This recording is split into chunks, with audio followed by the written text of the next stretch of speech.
Hello friends, હું ધ્રુવલ શાહ. હું મનોવૈજ્ઞાનિક છું અને જીપ્સની ટીમ સાથે કામ કરી રહ્યો છું.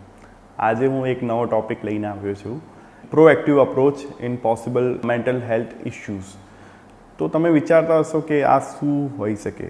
તો બેઝિકલી અમે લોકો એને સાયકોલોજીકલ વેક્સિનેશન કહીએ છીએ, પણ આનું કોઈ સાયન્ટિફિક નેમ નથી. આ જસ્ટ એક આપણા પૂરતા સમજવા માટે છે કે જેમાં આપણને કોવિડ થતો હોય છે અને કોવિડ પહેલાં આપણને જે વેક્સિન આપવામાં આવે છે જેનાથી આપણી ઇમ્યુન સિસ્ટમ પાવરફુલ થઈ શકે છે, જેથી કરીને તમે ક્યાંય બી જાઓ કે ક્યાંય બી કોઈના ટચમાં આવો કે ક્યાંય બી વસ્તુ કોઈ ટચ થઈ જાય અને એને લઈને જે બેક્ટેરિયાસ કે બીજા કોઈ બી વસ્તુ છે જે તમારી અંદર પ્રવેશ કરી શકે છે ને તમને ડેમેજ કરી શકે છે ને તમારી ઇમ્યુન સિસ્ટમને વીક કરી અને કોવિડ લાવી શકે છે.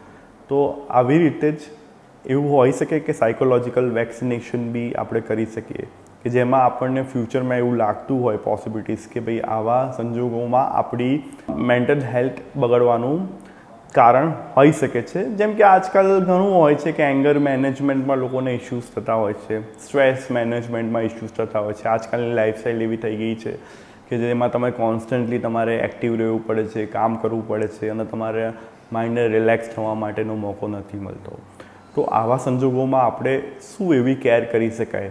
તો એવું પોસિબલ છે કે આપણે કોઈક સાયકોલોજિસ્ટ કે સાયકોથેરાપિસ્ટના ટચમાં જઈ અને જેમ આપણે બધી વસ્તુના બોડીના રિપોર્ટ્સ કરાવીએ છીએ એમ આપણે બી આપણું જે સેલ્ફ છે કે સેલ્ફને લઈને જે બી ઇશ્યુઝ ડે બાય ડે રૂટીનમાં તમને તકલીફ પડતી હોય એને લઈને આપણે મેજર કરાવડાવીએ અને એમાં કંઈ નીકળતું હોય અને કદાચ ના બી નીકળે તો એવી સિચ્યુએશનમાં થાય ત્યારે અગાઉથી આપણે એવું શું ધ્યાન રાખી શકીએ કે જેના કારણે એ અપકમિંગ ફ્યુચરમાં એ વસ્તુ થવાની પોસિબિલિટી ઓછી થઈ જાય. એટલે કે તમારી ઇમ્યુન સિસ્ટમ પાવરફુલ થઈ જાય, એમ કે તમારો જે મેન્ટલ હેલ્થને જે ડીલ કરવા માટેનો જે સ્ટ્રેન્થ જોઈએ એ તમારી ઇન્ક્રીઝ થતી જાય, જેથી કરીને તમે કોઈ બી સિચ્યુએશનમાં એ વસ્તુની સાથે લડી શકો આરામથી.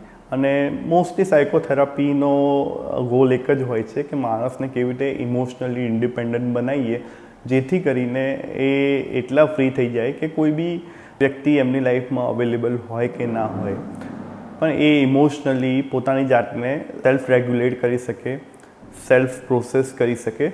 તો આ વસ્તુ કરવાથી એ એમના ઇમોશન્સ, એમના કોર બિંગ સાથે વધારે ટચમાં આવી શકે છે અને પોતાની સેલ્ફને શું જોઈએ છે એ ફાઇન્ડ આઉટ કરી શકે છે. બિકોઝ ઓલવેઝ આપણે થોટ્સમાં રહેતા હોઈએ છીએ, બટ થોટ્સ એ સુપરફિશિયલ વસ્તુ છે જે જનરલી ઇમોશન બેઝડ હોય છે. બટ જો મેઇન વસ્તુ આપણે આપણા ભાવોને પકડી શકીએ તો કદાચ એવું બની શકે કે આપણી ક્લેરિટી વધારે આવી શકે.